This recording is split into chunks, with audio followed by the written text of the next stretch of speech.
Aqui, gente, é o tratamento. Como é que é feito o tratamento da asma?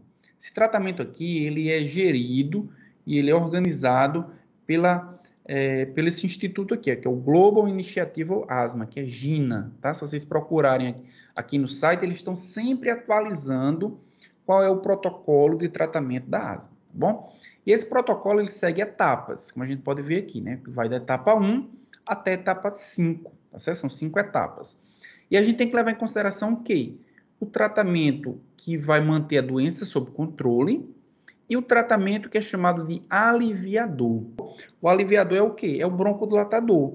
Antigamente, né, há algum tempo atrás, se utilizava como broncodilatador apenas os agonistas beta de curta ação, o salbutamol. Vejam que nesse tratamento aqui, que é o atual, né, que é o protocolo atual, o aliviador não é mais só o broncodilatador. Aqui tem broncodilatador, mas com corticoide inalatório. Tem todas as etapas, o corticoide inalatório ele vai entrar, tá bom? Outro ponto que é importante entender desse esquema aqui também.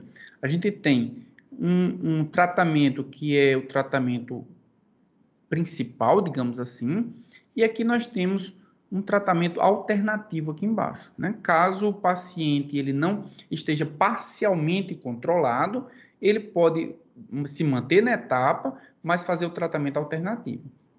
Se o paciente ele não tiver controle nenhum, aí de fato ele precisa alterar a etapa, passar da etapa 1 para a etapa 2, por exemplo, ou da 2 para 3 e assim por diante. Ó, então vamos lá. Etapa 1. O que é que você vai fazer na etapa 1?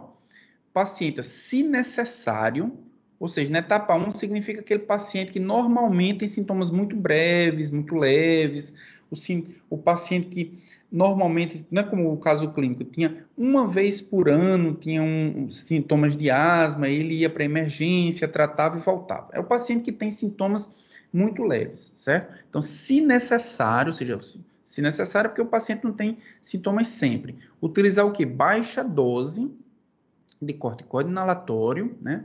A gente vai entender ainda o que significa essa baixa dose, mais o formoterol. Então, o broncodilatador que é utilizado é o formoterol, que é o quê? Que é um agonista beta de longa ação. Ele vai agir por muito tempo e normalmente ele vai ter uma afinidade muito maior por beta 2 do que por beta 1, certo? Se por acaso o paciente tiver os sintomas parcialmente controlados, o que se faz? Se utiliza baixa dose de corticoide inalatório, se SABA é administrado. Então, nesse caso aqui, o que significa SABA? SABA é um agonista beta de ação curta. Ou seja, se por acaso o paciente for parcialmente controlado, ele tratou, né, usou o medicamento, mas ainda apareceu, ainda mantém os sintomas, mantém o corticoide e aqui pode utilizar um broncodilatador de curta ação, pode utilizar o salbutamol, por exemplo, tá certo? Se por acaso o paciente não tiver controlado, ele passa para a etapa 2. Na etapa 2 vai fazer o quê? Baixa dose de corticoide inalado, apenas, sem broncodilatador. E se necessário, faz o mesmo tratamento anterior, que é baixa dose de corticoide inalatório mais o formoterol, certo? E como alternativa, se o paciente se o paciente mantivesse com alguns sintomas, ou seja, ele estiver parcialmente controlado, aí se utiliza na etapa 2 antagonista de receptores de leucotrienos. A gente não viu que leucotrieno é uma molécula importante para a fisiopatologia da asma? Então aqui já dá para utilizar antagonista de receptor de leucotrieno, tá bom? Que é chamado de LTRA ou baixa dose de corticoide inalatório se utilizar SAB. Então, é parecido com isso aqui. A diferença é porque aqui a gente vai utilizar antagonista de receptor de leucotrieno. Mas aqui pode-se utilizar também corticoide inalado, mais o antagonista, o agonista beta de curta ação. Tá bom? A partir da etapa 3, o que a gente vai ver é o que? A alteração da dose do corticoide apenas, tá certo? E a especificidade do formoterol. Veja que aqui a gente utiliza como agonista beta o formoterol. Formoterol mais corticoide inalatório. Formoterol mais corticoide inalatório. Aqui a gente já abre para os LABA, que são os agonistas beta de longa ação. Formoterol é uma das possibilidades, mas existem outras que podem ser utilizadas a partir da etapa 3.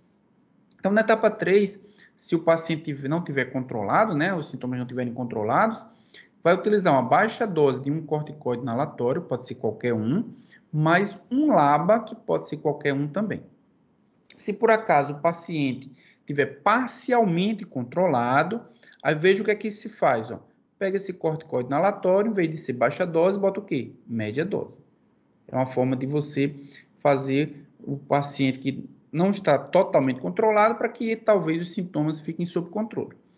Ou, se o paciente não tiver controlado, você já aumenta a dose de baixa dose de corticoide inalatório para uma dose média de corticoide inalatório e utiliza associado a um LABA, tá bom? Se o paciente ainda se mantiver sem controle, ou seja, com sintomas, né, da asma, aí se utiliza a associação de alta dose de corticoide inalatório mais um LABA. E nessa etapa 5, que é a última etapa, o paciente provavelmente vai precisar fazer uma avaliação fenotípica, ou seja, uma avaliação genética, para saber quais são, através do sequenciamento genético, quais são os genes que provavelmente existem no paciente, que já são conhecidos, que podem desencadear, que estão associados à predisposição genética à asma, e aí isso vai direcionar o tratamento.